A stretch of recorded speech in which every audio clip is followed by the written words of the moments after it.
Welcome to BAF Draft. This is your host, Gary Wilkinson, and back with us is... Matt Zerby. And for the very first time, we have an awesome guest, Stephen Rader. Say hi. Hey, what's going on, everybody? Okay, welcome back, Matt. Welcome back. Your dreams were your ticket out. Welcome back. It's good to be back. Yeah, you've been gone for a long time. Yep. Did a little my R&R thing, and finally back to play some Magic. How was that pre-release when you were home?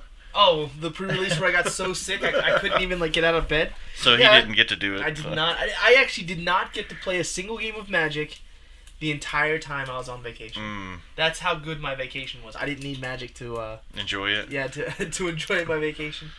Okay, so we're gonna hop right into our pack one, pick one with Shadows over Innistrad. So I grabbed one pack of each artwork. So I'm gonna let Steven pick which pack we're gonna open. We'll just pick which artwork. Yeah, which artwork? Yeah, who do you want? Well, I'm going to go with Jace. Jace? Okay. Oh. Let's go with Jace. Here we go. Okay. Opening it up. Do you need a tissue? Gonna flip it over. Okay. Ooh, right off the rip, man. Here we go. First, we go from the commons all the way down to the rares. So. Okay. So, first one, Puncturing Light. It's 1 and a white. Destroy target attacking or blocking creature with power 3 or less. That's pretty decent removal. Yeah, I agree. Right from the beginning of the game. I have yet to see the card played in a single game of Magic. I've seen it played. And then now let's be clear, while I didn't play while I was on R&R, I've already done 2 drafts and we've done quite a bit of SOI League spoilers. So yeah, I have not seen that card played. So I have, but yes, right now it's first pick. Obviously, because it's the first one. So here we go. Second one, Silent Observer. It's a 3 and a blue. It's a flying. It's a 1/5. Really great defense in the air. You can pump it up if you needed to. You used it, and it was a thorn in my side when I played against you on the last draft. Yeah, that was one of the ones I had to get around to win. It's great in a control strategy because it helps the game go longer. Yeah. On turn 4, it's basically blocking everything that could possibly be a threat. Yep, which you did with me. Mm-hmm. I had to come in with multiple flyers and do combat tricks to get it out of the way. And you had to wait till I was super exhausted from jet lag and forget that I had it to block. From jet lag? You have been back already. That was last week. Yeah, you've been back for like a week. You've been back like a week or 2 weeks. Going on 2 weeks right now. I'm still playing jet lag. It's been a week. So is that your pick one? No. No, you're still... This is pick one, Puncturing Yeah, Light? I'm not picking anything yet. Okay. I still go with the white. You gotta pick play one. with it. You gotta play removal? No, I want nothing so far. It's nothing so far? I will pass the whole pack and I'll just randomly... Okay, next one. Inspiring Captain. 3 and a white. When Inspiring Captain enters a battlefield, creatures you control get +1/+1 until the end of turn. It is a 3/3 human knight. It is human, so that's important. I'll be honest with you, I haven't seen white do too well at all in these drafts. I could be wrong. I don't know who got first last week, so... Can't remember who it was. I don't. Was it you? No, it was what's his name? The new guy. But it's a 3/3 knight when it enters a battlefield. So I don't know. It's a filler card.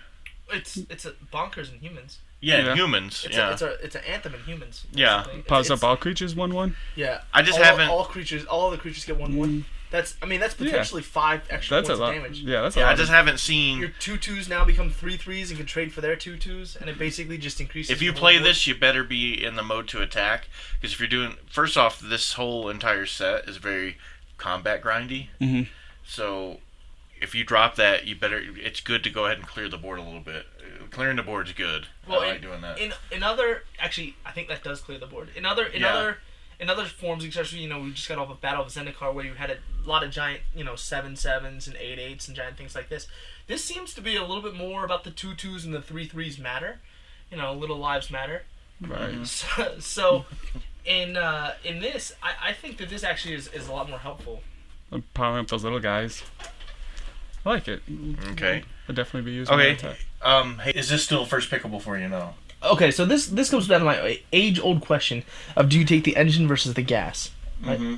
And this card is in fact the engine. This is the payoff for going humans. Yeah. So do you take the payoff for going humans and then hope to draft humans afterwards, or do you wait till you already have 1 or 2 really good humans to then draft the bomb, You know, because I think this in a deck built around humans and built around tokens and little tiny creatures, this will be the best card in your deck. There will be so many times when we'll be playing going, please, please, please, please, please, yes, win the game. So do you build the card that's really good in the strategy, or do you go for the strategy first? Because what if that's a gas engine and all the other fuel you get's all diesel? Then you're out of luck. Yeah, you know? It's a good analogy. What happens if this is the diesel, but everything else is MoGas? Yeah. And I still go with whatever's. I'm going actually out of the three. I'm still picking Puncturing Light. So. Yeah, I'm still going Puncturing Light. That's my first one. I'm big on removal. That's the R in my bread. Mm-hmm. I still use bread sometimes loosely. Well, do you know the bread? Yeah, like for your big blue. Removal, evasion, aggro, and dudes or duds or leftovers. Yeah, that's like. I heard in one of your other podcasts you started talking about bread. It's like an old school, like back when you're playing core sets, you know, they work really good for those kind of thing, you know. I think you were referencing blue, and that's where I got the idea when I was building my blue deck to try that six creature. Oh, that was just him saying if it's rare and blue, pick it. Oh. Yeah, that's what he says every time. Sounds like a plan. All right, next one, Loam Dryad. This is just before you look at anything else on this is a 1 green for a 1/2. And it's a Dryad Horror. And you can tap it and tap creature you control and add 1 mana to your mana pool. Great mana fixer. It's a 1/2 for 1. It gets, if you can get it out, if it's in your opening hand, it gets you great momentum. If not, the only thing I think it's really good for is mana fixing if you're dipping in that third color. Yeah, I agree. A 1 cost 1/2 doesn't do enough. Now, if it was a 1 cost 2/1, now we'd have a conversation that's about different, yeah. I like it. But I'm probably still picking Puncturing Light. Oh, yeah, it's still Puncturing Light. Alright, next one. Equestrian Skill. This is 3 and a green. It's an enchantment. It's a aura. Matt, did you hear me? No. Okay. It's enchanted creature. Enchanted creature gets +3/+3. As long as the equipped creature is human, it has trample. This is a pretty decent enchantment. Wow. I have never seen it used yet. I probably won't pick it. It's really expensive. And you're pretty much, you have to have humans. You're running humans, yeah. Or you're waiting on that human to get out to put it on. It's still, the creature still gets a +3/+3, but the trample's pretty big. Yeah, trample's pretty nice. But I'm not a big fan of, Ryan has convinced me. I have stopped using enchantments for the most part, unless they, are removal type enchantments, and I've done a lot better with that. I think in a human-centered deck, that is removal. That's game over. Your opponent has the answer or dies. Yeah, maybe. And that's where I want to be. I want to be in the enchant my creature. Do you have a removal spell in response? No. I'm gonna hit you for 12. Okay, well that's where you go to put this on, and then I go ahead and cast. Well, it's not attacking yet, so yeah. Right, and then your Puncturing Light doesn't do anything. I don't know. I haven't seen it used successfully, so I saw it go around multiple times last time we played. I would never want more than one in a human deck, but I'd have to already be green, already white, and already humans to want exactly one. I agree. That definitely wouldn't be my first choice. That's why I would pick it first. And this is all about pack first 2 pick. or 3, maybe. Yeah, it's all about first pick, so. Alright, next one. Macabre Waltz. This is a 1 and a black. Return up to 2. It's a sorcery speed. Return up to 2 target creature cards from your graveyard to your hand, then discard a card. This works really great in zombies. It's great if you have the madness thing. Right off the rip, I'm not gonna grab this as first pick. If I was into stuff where I wanted to sack creatures, pull them back in, do madness, and kind of get that little whole, had that thing going, this would be that missing piece for it. Right along with the question skills, I would want 1, maybe 2. Now here's where it gets super better of a card. It becomes a super better card. The more bombs you have, the better the card becomes. If I have 2 bombs and you can kill one of them, or you say you kill 2 of them, I cast that spell and then I get both my bombs back. Now you have to kill the bombs all over again. Yeah. So the more bombs you have, the better that card gets, and the more madness triggers you have, the better the card gets. I played one where I had Asylum Visitor and another creature, so I cast that spell, pulled back Asylum Visitor, then discarded the Asylum Visitor for the madness, and I just cast the spell. Yeah, so it was a pretty sick line of play. That'd be really good. But I'm not first picking it. It's not first pick. No, that's not first pick. Alright, next one. Pyre Hound. It's 3 and a red. It's an elemental hound creature. It's got trample. It's a 2/3. Whenever you cast an instant or sorcery spell, put a 1/1 counter on him. This is a permanent 1/1 counter. I think this is an awesome card. That's my first pick. That's my first pick, too. That's not puncturing because light. you can go into red anything, or the blue-red or the black-red, and you can trigger that off so much, man, especially with madness stuff, quickly, you know? Right. Well, now, so one of the things you have to watch out for is because this changes the deck archetype. So instead of building your standard, 15, 14, 15 creature decks. You're going to run lower creatures and higher. You're going to want to run 10 spells. 10, 11 spells. To trigger that off as much as you can. Hopefully you get a couple more of these, or at least one more. Yeah, one more of those and some really good burn spells, and you've got yourself a nice little package. So but you need to have the removal to support the Pyrehound. And so what makes it great, being that this is pack 1, is that now we get to look for the spells. So that the next time a Pyrehound comes around, we take the Pyrehound. Right. But then we want to take the Fiery Tempers. We want to start taking those over creatures, where normally we would take probably creatures. If it came down to about even, we got creatures versus spells, you normally want to take creatures because the creature's going to stick around. The creature's going to have the benefit. But that thing just gets scary with spells, so you have to prioritize spells. Even bad spells become better and better with creatures like this. Right. Okay, next one, and this is one that would feed into this perfectly, is Might Beyond Reason. It's a 3 and a green. It's an instant. Put 2 1/1 counters on target creature. If you have Delirium, then you can put 3 1/1 counters on the creature instead. So, I mean, it is expensive, but these are permanent counters, too, and it is instant speed. But imagine that with that. No. No? 2 for... I mean, I'm not first picking it, I'm just saying. I did see this go around. I'm saying it's a bad combo with the Pyrehound. Yeah, you're getting 3 counters out of it, that's still on your turn 4. Right? Gotcha. I want to be getting 2. I want the cost reduced by 2, and I'll take it at sorcery speed. Gotcha. Because I don't need to surprise my opponent by having this as an instant speed spell. I want my burn spells to be using as instant speed surprise spells. And you have to hit Delirium, which is... It is very difficult. It's not... trouble getting... This kind of deck, I don't know if it's doing Delirium, so let's put it that way. So, can we go back to the enchantment that we had earlier? The Equestrian skill? Because I think Equestrian skills and that other one are very comparable in how they're going to play out in a game. But I think that you can see the difference in the different archetypes. So Equestrian skill in a human deck is stupid ridiculous. +3/+3 and trample is almost, practically game over. The other one is +2/+2. No trample, no nothing. Yeah, it's instant speed, but I don't believe that removal really cares that much about it, because you can always play around, if they put the instant speed on the stack, in response you kill the creature. The Equestrian skills is just so much bigger of a payoff. It's the same converted mana cost, is why I'm bringing up those two cards to compare. And I think the Equestrian skill is just a much bigger payoff than the vanilla 2/2. All right, next one, and I think this might be our last common. Stromkirk Mentor. It's a 3 and a black. It's a vampire soldier.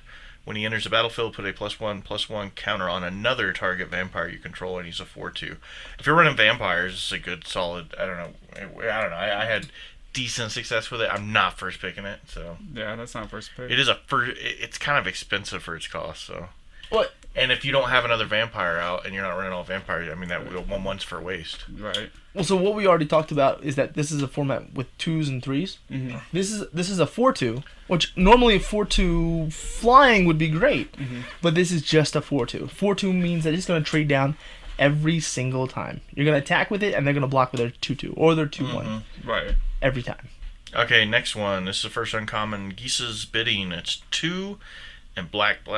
Put 2 2/2 black zombies onto the battlefield, and it has a madness of 2 and a black.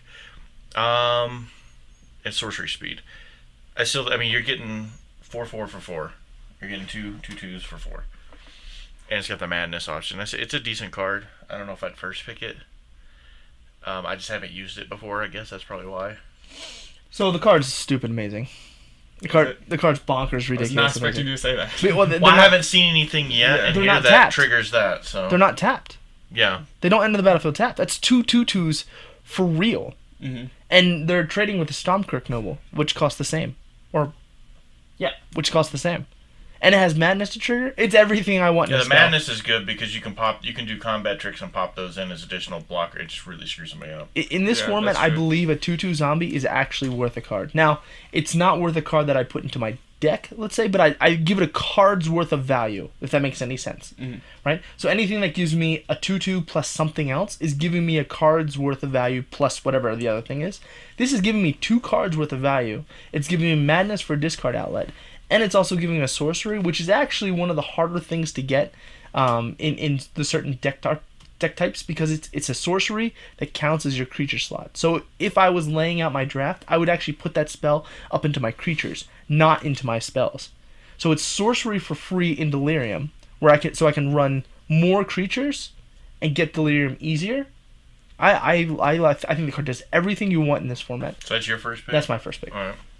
I'm still going with Pyrehound. Because it just keeps all my strategies open. Every single strategy you possibly want is open. Delirium, Madness, Zombies. Highland Lake is the next one. That's a land that comes in taps, gives you a blue or a red. I will say this, man. If you don't grab lands early, you don't see them again. I was wanting to splash into a third or have that option last time, and I couldn't do it because I didn't grab lands. So.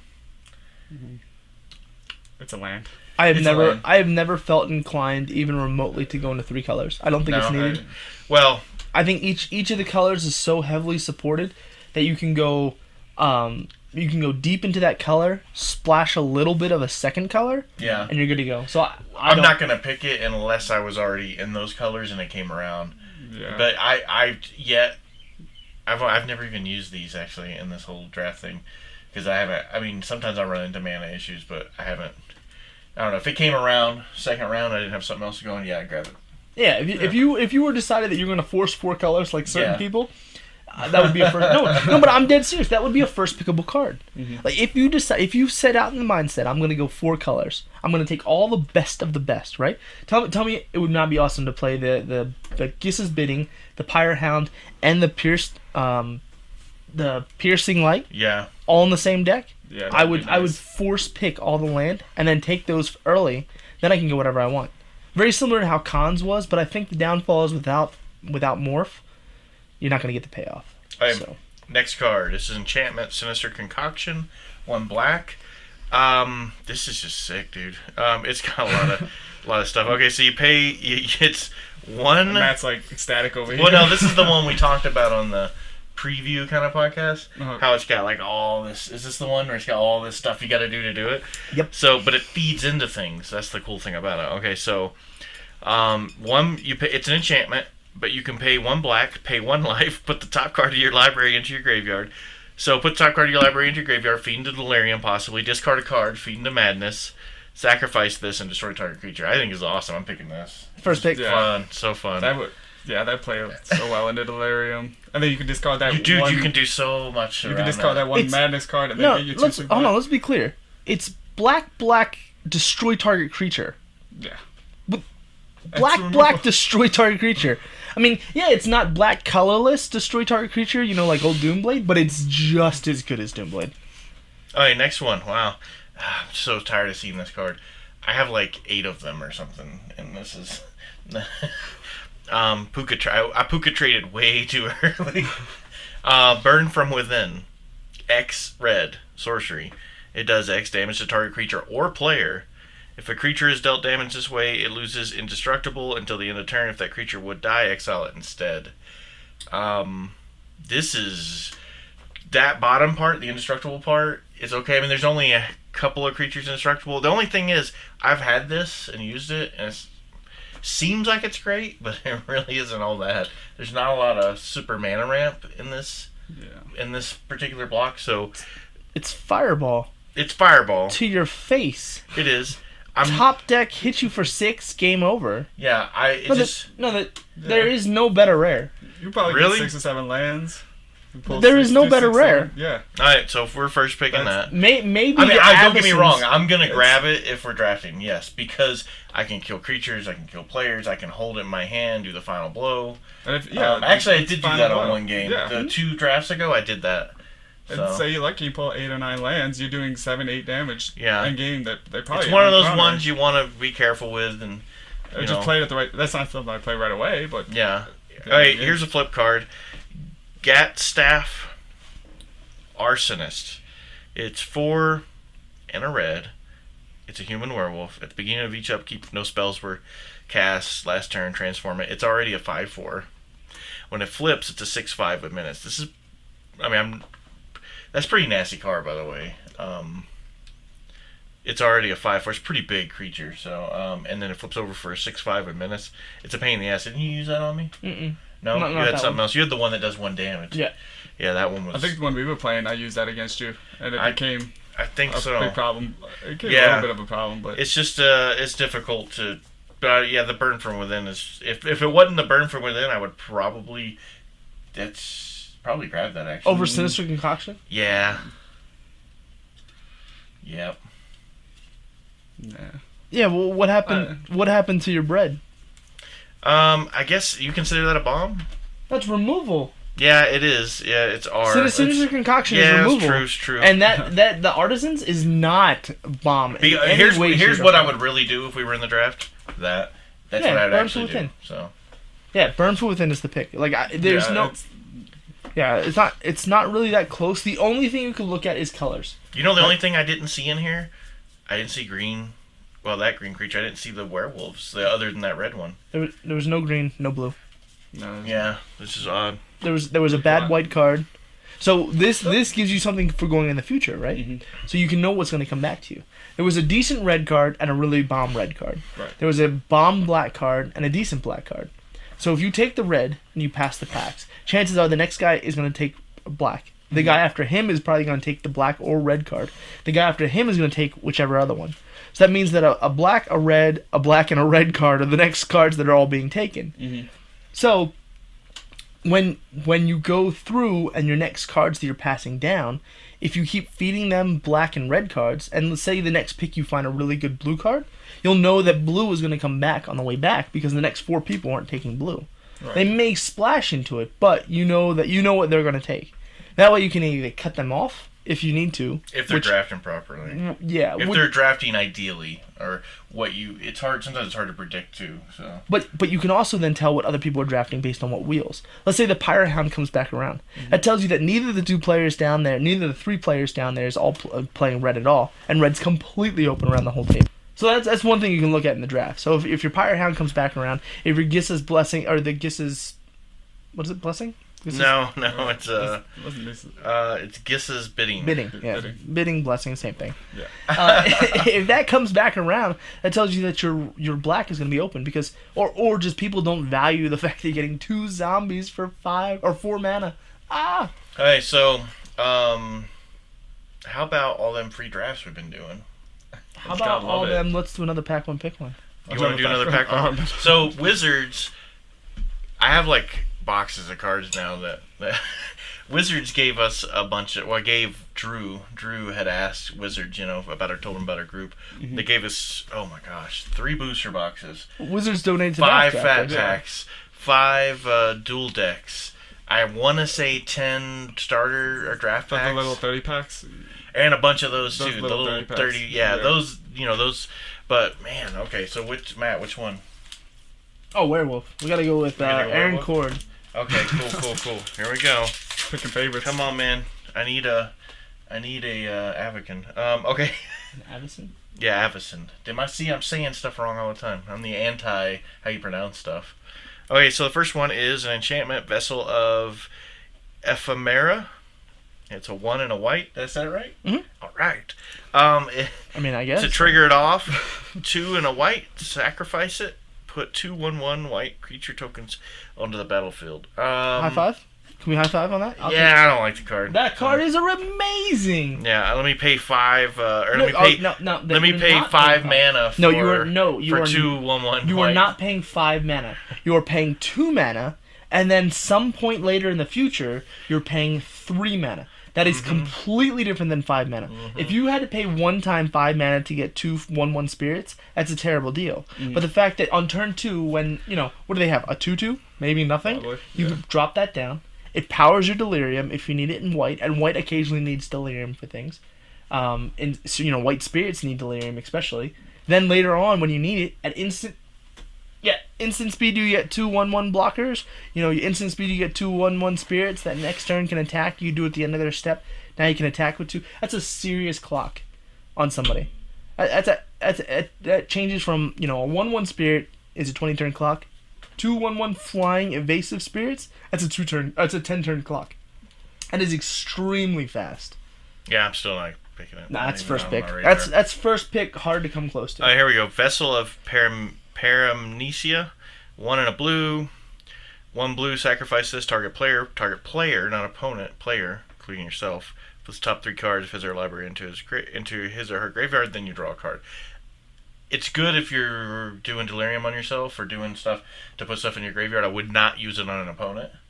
Yeah, I made that mistake. Just because I don't think mill is a good strategy in draft, or it's very hard to pull off. And I mean, I don't know. I'm picking this over that. So, you know how I love blue? I do not want to spend 2 and then later spend 1 to draw a card. Yeah. That to me is not worth it. But you're okay with spending 3. Okay. I am perfectly fine. I am perfectly fine spending 3 to get a 2 1/1 spirit tokens that will kill my opponent. Here's the one that trumps them both. So, Uh-oh. Angelic Purge. No. You know this is good. Are you kidding me? Mm-mm. It's a sorcery speed. It's 2 and a white. As an additional cost to this, you sacrifice permanent. Exile target artifact, creature, or enchantment. A, I don't need to. No. I don't need to exile anything. And B, what am I gonna exile? I have to lose a creature to exile.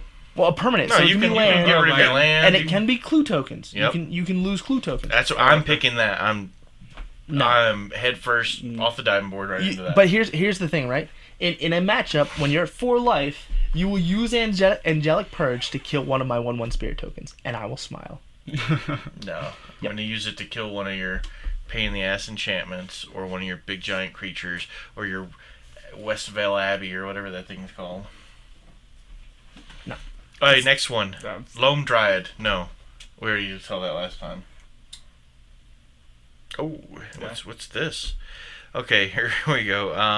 A horror boar, a boar horror. Kessig Dire Swine. It's 4 green. It's a 6/6. If you have delirium, it has trample. Didn't I use this in my game against you? Yep. This is, I don't know, it worked really great. It changes the board state, I'll tell you that. I'm probably actually picking that because I know it's just because it's 6/6 for 6. It worked really great on me. It actually helped me win a lot of times. Oh, okay. No, Yeah, it's still gonna be I still want the spirits. I want my 2 spirits. No, see, the thing is that the thing that gives you 2 spirits, it's more rare of a common than the boar. You'll get another boar. If you want a boar, you'll get one later on. I only saw but the one vessel, the whole time. You won't. Yeah, you won't see those. Hey, next one, another Macabre Waltz.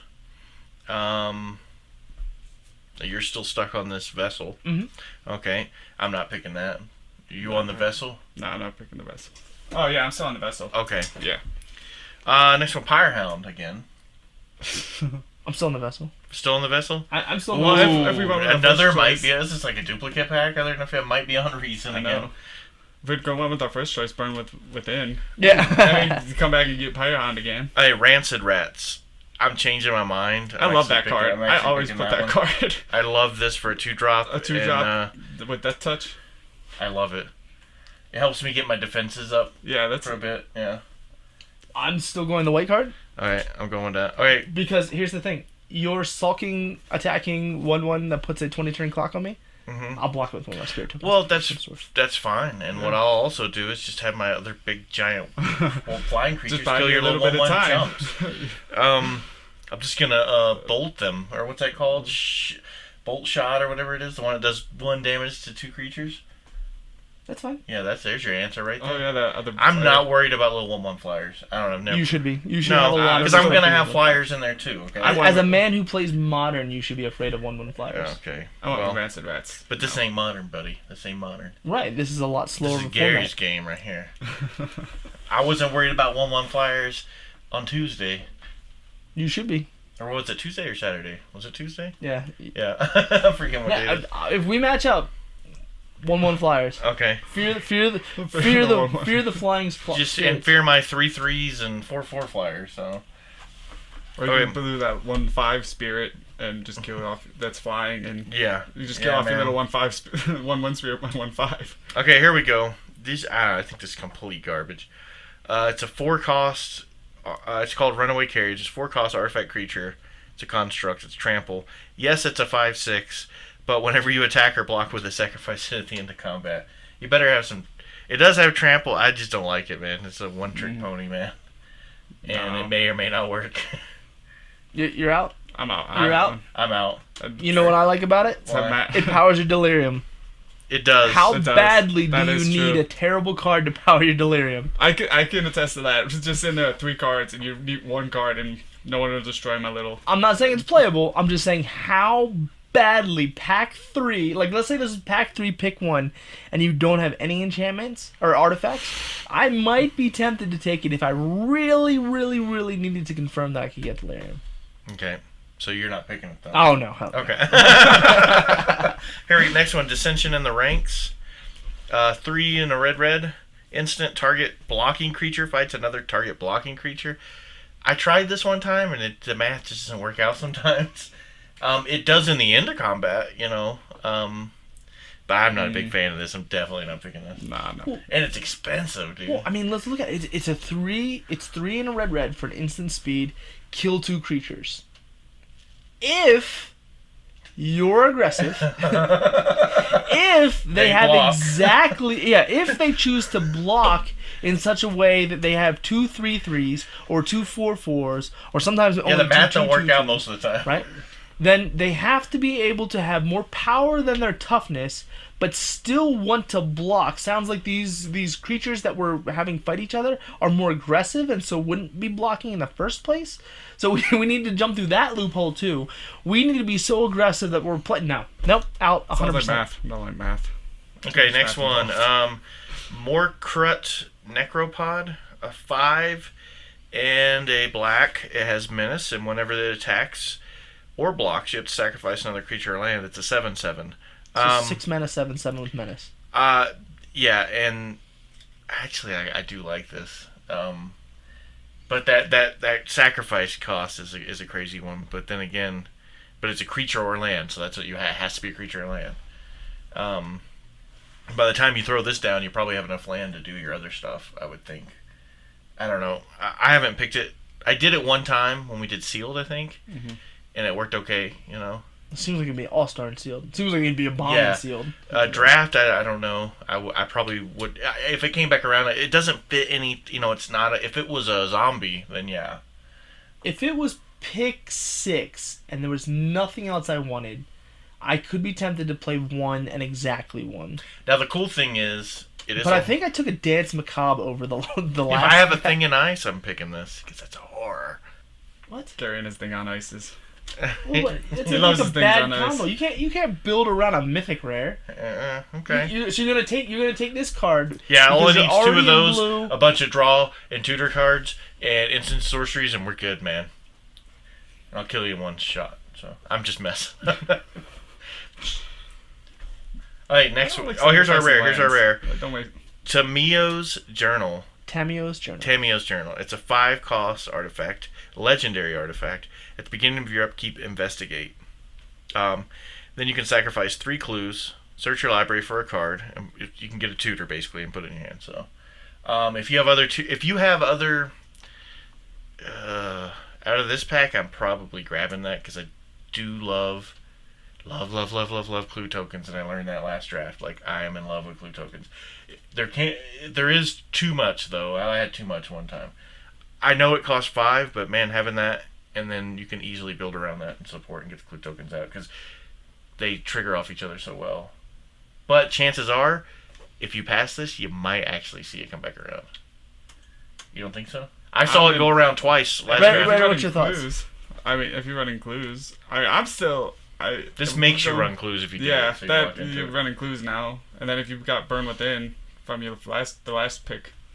No, this is a whole new pack one pick one. New? Yeah, this is a whole new pack one pick one. Yeah, we're not basing anything off of the BAF. Oh, well. This is all fresh. That does make it run clues. But that'd be your first pack, and then essentially forces you to run clues. It's expensive to cast. So I'm going to disagree with both of you, as I want to do is to disagree with everybty. Yeah, he will always disagree regardless. So. No, you're fine. It's recording over it. Oh, okay. All right. So here's the thing with Tamiyo's Journal. Tamiyo's Journal is not put into a clue deck. Tamiyo's Journal is put into a Tamiyo's Journal deck. Like it is its own deck, right? Because Tamiyo Journal basically says you're going to be running a control package that basically now lets you tutor every 3 turns. So what you can do instead of how you normally are drafting, you're normally going to draft, your archetype where you're going to want your, zombie plan, or maybe your vampire plan, or maybe, your burn plan or your aggro plan. Like you normally have a plan, right? You're normally what you're going to draft around. With a Tamiyo's Journal, you're going to want walls, you're going to want those 1/5 flyers, you're going to want walls, and then you're going to want answers or silver bullets. You can have one-off cards that are normally bad. Like I would actually play the 7/7 Necropod, right, if I had a Tamiyo's Journal, because the turn I want it, I'll just tap, sacrifice the 3 clue tokens, and then I'll get that card and put it into play. I won't build a Tamiyo's Journal deck into a clue strategy. I'm gonna want the Tamiyo's Journal into a Tamiyo's Journal strategy that's allowing me to draw literally anything I want from my deck. So I can now take all the 45 cards that I've drawn or from the draft, and I can now run anything I want as one-offs. One-offs. I'm gonna run a lot more one-of-a cards. I can draft a lot more answers, and what would traditionally be considered sideboard cards, I could now run in the main, because now if I want them, I just tutor for them. I want more counter spells. That's the stuff I want with a Tamiyo's Journal deck. And Pack 1, pick 1, it's amazing. Pack 3, pick 1, it's terrible, because you may not have, stuff to find with the Tamiyo's Journal. You may not need to tutor every 3 turns. Right. See the difference in the. I mean, this is how I come at it. And this is why the Tamiyo's Journal, they pass a lot in Pack 3, because people think, oh, well, I'm not clue strategy, I don't want Tamiyo's Journal. It's can you play a 5-drop and then on turn 8 get literally anything you want from your deck and win the game? That's the question it's asking. That's the question you need to ask yourself. So you pick one in this? I'm Pack 1, pick 1, and then I'm changing my whole strategy around. Interesting. It is an interesting take on it. Okay, here's the next one. How's he going to compete with that? It's not even a rare. Here's the flip card, Convicted Killer, 2 and a red. At the beginning of your upkeep, no spells cast, you can flip it to 2/2 already, and then it becomes a 4/4. I'm not big onto the... no. I mean, we're doing Tamiyo's Journal, so... Tamiyo. I like Tamiyo's Journal. I like Tamiyo's Journal in a clue deck too. I know Matt said that he wouldn't play it in a clue deck, but you're dropping him turn 5, and you get clues, and the clues are so powerful if you're pairing it with other cards. So, and I would have went into it, and probably still would go into it with the whole clue manufacturing mindset. You got to drop him on turn 5, then you got to wait 3 more turns. Well, but you already need to have your defenses in place, right? Yeah. Most of the clue cards, traditional clue cards, if you will, don't do anything, right? So you're spending your turn 3 casting an enchantment that makes your creatures do clue stuff, but that means you're not casting a creature on turn 3. On turn 4, maybe you're casting you've drafted another enchantment that does something to clues. That means on turn 5, you're going to risk another turn of not advancing the board state any just to get some more clues. It's not protecting you. You're going to be dead. Vampires are just going to run over you. Untrue, but then there's cards. Wait, I'll go. Let's go right into the exact scenario described as my deck from Tuesday. I was dropping out all those things to get clues out. And I went 6-0. I swept 6-0. No. The difference is that your deck ran creatures that incidentally also get clues. Yeah. Not a 5-drop that didn't do anything until the start of your next turn. I don't even think I had anything over 5, did I? Right. That's the difference. Then that's what I'm saying. Tamiyo's Journal is not put into a traditional clue deck, because the clue deck's running things that get value off of running clues. It's running the 1/3 spirits with flying that generate an additional clue. It's running the Erstwald Tracker, if you can get so lucky to get one. The 3/2, whenever a land enters the battlefield, get a clue. Yeah. It's running those moles that are whenever you sacrifice, you gain 3 life. Well, but those moles are 3 cost 2/4s, which a 3 cost 2/4s on its own, it's amazing. Yeah. So you're running those creatures, and you're getting a side benefit of having clues, and you can mill through use the clues to draw cards, build your strategy, build your deck, right? A Tamio's Journal does not need to be there because you're already drawing all the cards. What do you need a Tamio's Journal for? Because the Tamio's Journal means that you have to sacrifice 3 clues to not draw cards, to only pick one specific card, and your deck isn't drafting one specific card to answer situations. It's drafting cards that synergize. But you could sacrifice those clues and have other enchantments. Exile the top 3 cards of your deck. I played the exact deck that's all clue last time, and had I had Tamio's Journal in there, it would probably have been worse for me. Yeah. Because I had 10 clues on it at one time. So I could draw whenever I wanted in steps. I was getting whatever I wanted, and it was just working out. So really just good. having the balance between the number of clues. Why you get? I did have excess clues. Well, clues create card advantage over time. Right, it's more of a tempo strategy because you're trading your cards for a potential benefit later. Tamio's Journal is instant benefit now. What can you get instantly right here, right now? And I think it's good that we're talking about this because they look so similar, but in functionality they're completely different cards. There's a 1 cost, I think it's 1 cost green instant. And it puts out a clue token, and then it gives target creature +1/+1 for each clue token you have. That won me the game like 3 times out of the 6 games. Which now that had I had the Tamio, I wouldn't have had as much pump on that, and it would have been less valuable. Well, but let's switch it back a little bit. And if you had that card, if you drafted exactly one of those cards, and it's late in the pack 3, you see a Tamio's Journal. Right. Well, but let's say you only had one. Right. Let's say you only had drafted one because you only want to waste 1 slot on picking that card. That's when Tamio's Journal becomes better because it's so explosive and you can just instant speed get it. But if you have 2 or 3 of those cards, then the Tamio's Journal, the value of it goes way down because now you're not finding your one-off. You're finding the 1 of 2. The one that you probably could have gotten anyways, just by drawing, and it would replace it. Drawing it replaces itself when you cast it anyways. I had 2 of them, and it worked out. I always got my 1 at some point. So, I think on you, I did it 1 game, right? Or 2 games. I got it out twice on you. Hey, you hit me for 13 with a 2, with a 1/3. Your 1/3 hit me for 13 because you had 12 clue tokens. Like, I mean, but there's no joke to that kind of thing. That's a real, legitimate strategy that exists. Yeah. It was in not Cons, but it was in Dragon's Block. They had that 4/2 flying hexproof. Then you could give it double strike, and it had prowess, and it hitting you for 10 points of damage out of nowhere. It's a very similar strategy to that. And normally that card would be, in my opinion, it would be a terrible card to play. But because you have the card advantage from clues, because you have the time, and you have the build up, and you have a nice combination between ground walls and 2/3 flyers. It makes it so much better that basically you just cast this, ask your opponent, do you have an answer? Do you have an instant speed that can react to it? No, I win. Put your opponent on the back foot. Okay, so awesome conversation. I'm going to go into something else. Okay, so I'm trying to get a website up called BAFDraft.com. That's kind of like an all-inclusive website for Bagram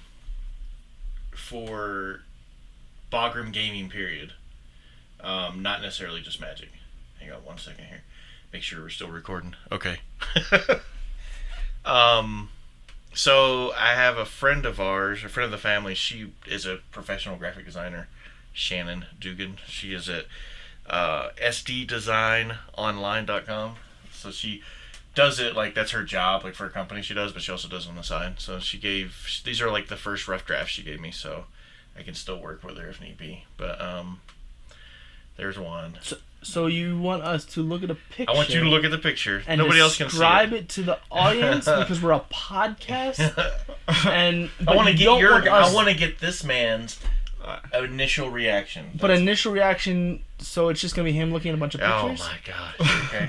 How about instead we just say that we're working on logos. They're interesting logos. Yeah. And they're coming soon. Spoilers. Yeah. And we'll pause here real quick. He can look over them and then give his reactions right now. And now for his reaction. Definitely gonna go with the first one. Really? Okay. The I do like it. It's got a kind of classy look to it. The first one. You don't like the bee on it, so. No, I don't like the fact that we're describing it. We're not describing a picture because we don't want spoilers on a podcast. Yeah. That's the part I don't like. Yeah. So let's go no. on to the next topic. The first one looks great. Let's just say that. Okay. Let's say the first one looks great. So you guys, okay, so we didn't mention it. The deck. We didn't mention it on on the podcast one time. I think we kind of alluded to it maybe, or maybe stopped beforehand. Okay, so we're talking about doing.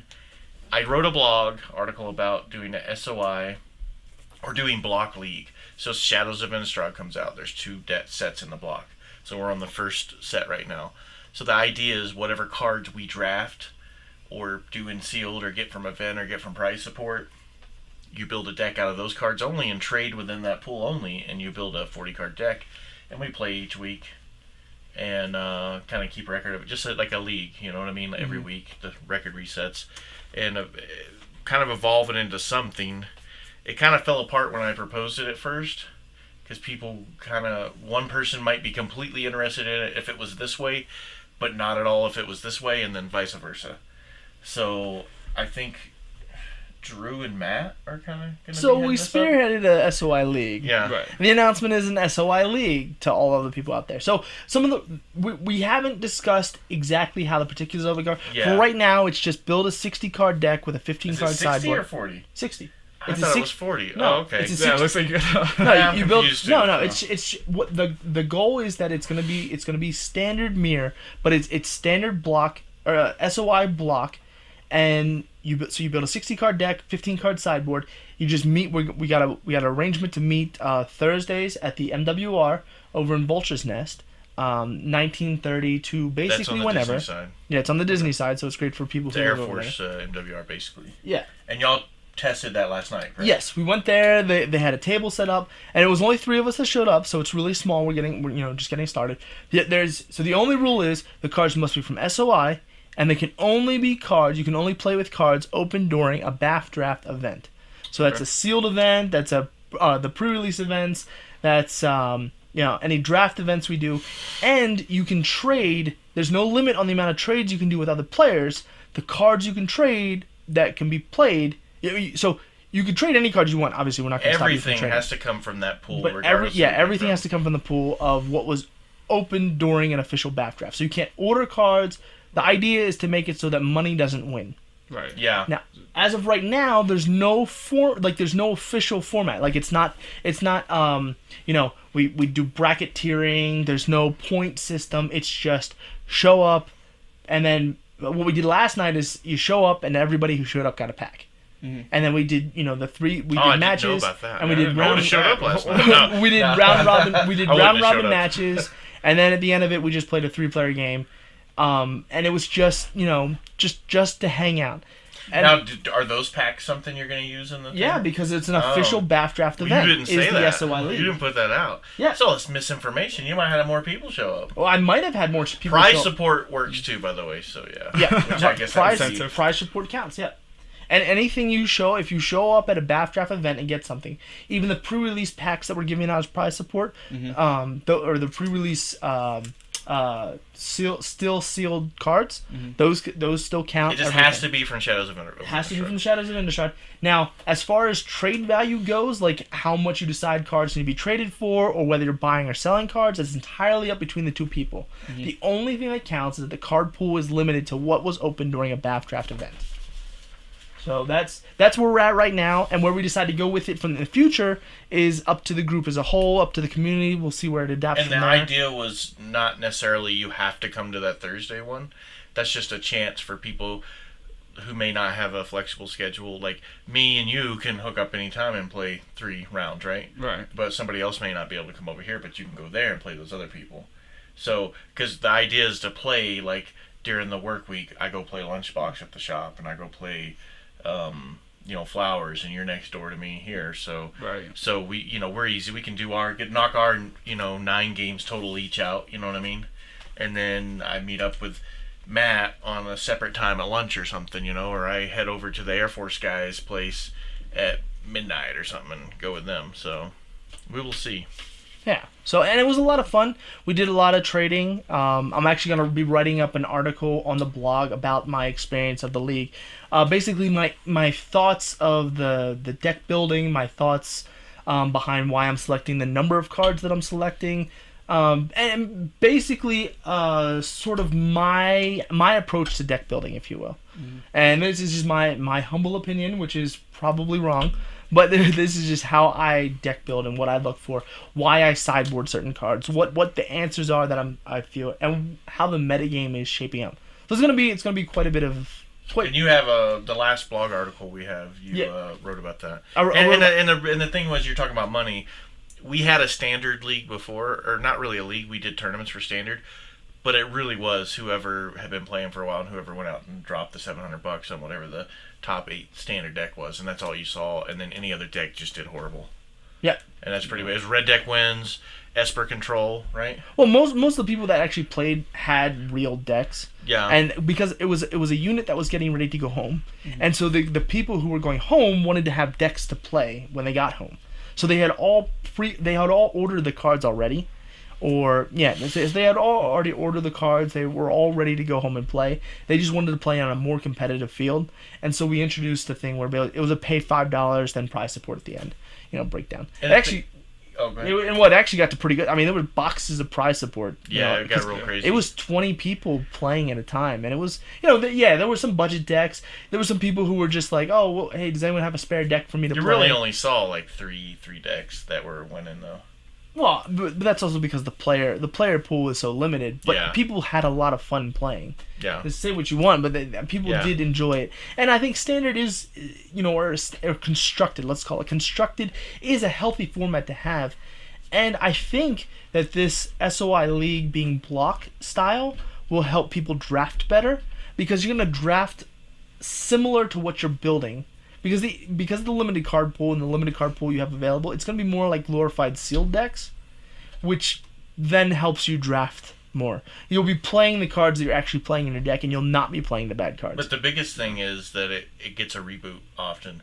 So next set comes out, now you have 2 sets that go in there. Right. When the next block comes out, all that goes out, Puka trade it off, sell it off, put it in your regular standard decks, start all over again. A new guy can walk in who's not played or had the new stuff or is new to the game, or come right in, first draft, doom, they already got their 45. A couple of drafts, they've already got a pretty good pool and trading stuff to go with. Yeah. Right. My ultimate goal, and this is sort of, don't tell Drew this, my ultimate goal is to turn it into a standard league. Because eventually you'll have enough of those cards to make good standard decks. When the format's rotated enough, then you to turn it into 100% standard. Meaning you can flat out buy cards. You can flat out, because people have so many cards and have traded so much that the difference between somebody who goes and buys a deck and somebody that's just been here will be negligible. Right. That's the goal for way further down. I mean, we're talking a year from now. Oh, okay. Yeah. So that's the long-term goals. All right. So we've got other stuff to talk about, but we will save that for next week because we're kind of running on a time crunch here, and hopefully we'll start seeing. I've got one more podcast as of now. By the time you hear this, it'll already be out. But I have another podcast I'm got to finish editing and get out so I can get back on a weekly rotation. And check us out on Facebook.com/groups/BAFDraft. You can go to SoundCloud.com/TheBAFDraft to check out our podcast, and we post it on our Facebook page. And our Twitter is @the_BAFDraft. Okay, and that's it. Yeah, okay, and just look for the picture of Matt and Gary. I'm the girl, and he's the man. So you'll know what I'm talking about if you go on the Twitter page. It's a bad Photoshop picture. That's all. Who is the? What's the card? Is that the Paya and Kaya, or what's that? No, it's Anis and Nalir. Something like that. So and that's it. Thanks for joining us, Mr. Steven. The blog. Oh, the blog is it's I think it's WordPress.com/BAFDraft. I think that's it. Hang on, let me get on here real quick. It's BAFDraft.wordpress.com. And that's where we have our blogs. Very, very soon, hopefully in the next week, we will have BAFDraft.com up. You can just go there for everything. And that'll include D&D, board gaming, anything to do with gaming on Bagram. You're going to see more Magic on there than anything. A little bit of D&D. And I may start dabbling and purposely playing board games just to kind of give reviews. And we have a lot of that available at the USO, as well as various people have different games here as well. So correct. Just trying to foster that environment, whatever your flavor is. So Cool. We'll see you. Oh, go ahead. Raider, do you have anything for us? Yeah, I just say thanks to Matt and Gary for having me on here. It was fun. Enjoyed Awesome. talking Magic. And you can come on our podcast anytime. So Well, we repeat guests a lot. So. You know, pending soon, we have to do the Geek of the Week. Yes, Geek of the Week. So, yeah, and we're going to probably... Matter of fact, we may just try to have you on next week so we can do our full interview with you and stuff. Oh. Yeah, and you'll be our Geek of the Week. Geek of the Week. All right, everybody. All right, take it easy. You talked right into it. You just deserved it. Okay, we're tapping out.